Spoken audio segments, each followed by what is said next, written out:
Hello friends, in this video we will learn about the structure of chromosomes. Introduction.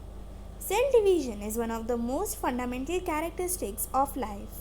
This is the method which enables life to perpetuate generation after generation. The most conspicuous events occurring during cell divisions are all related to chromosomes. That's why we will study this chapter now. First we will learn about chromosomes. So what exactly are chromosomes? The nucleus contains most of the cell's DNA, which is organized into discrete units known as chromosomes. Each chromosome contains one long DNA molecule associated with many proteins. This complex of DNA and proteins is called the chromatin. Discovery of chromosomes. Chromosomes in animals were first studied in 1882 by a German scientist, Walther Flemming. He noticed these in the rapidly dividing cells of the larvae of salamander, an amphibian. DNA and its structure. The shape of the DNA molecule was first studied by Rosalind Franklin in 1953. However, the structure was finally worked out by Watson and Crick in the same year. They proposed the double-stranded helical structure of DNA, for which they were awarded the Nobel Prize in 1962. A single DNA molecule is very large and hence it is described as a macromolecule. It has two complementary strands wound around each other in a double helix.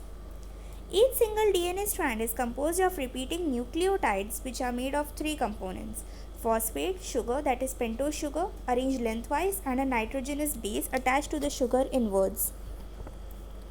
Now, four types of nitrogen bases are found in DNA.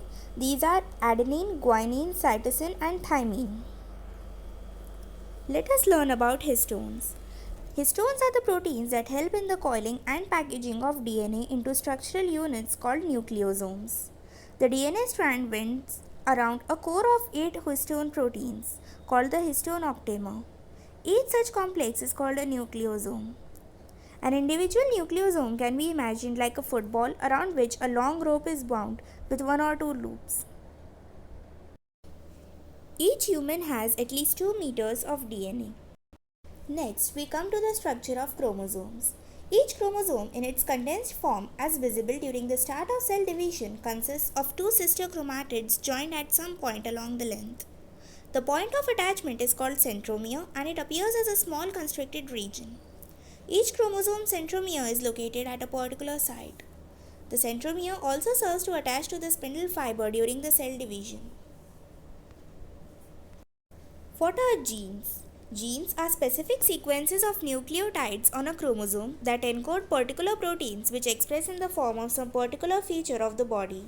They are units of heredity which are transferred from parents to offsprings and are responsible for some specific characteristics of the offspring. Why do we need new cells? New cells need to be produced for many reasons such as growth, replacement, repair, and reproduction. Formation of new DNA. During the S phase of the interphase, each DNA molecule, that is chromosome, duplicates in readiness for their equitable distribution in two daughter cells during mitosis.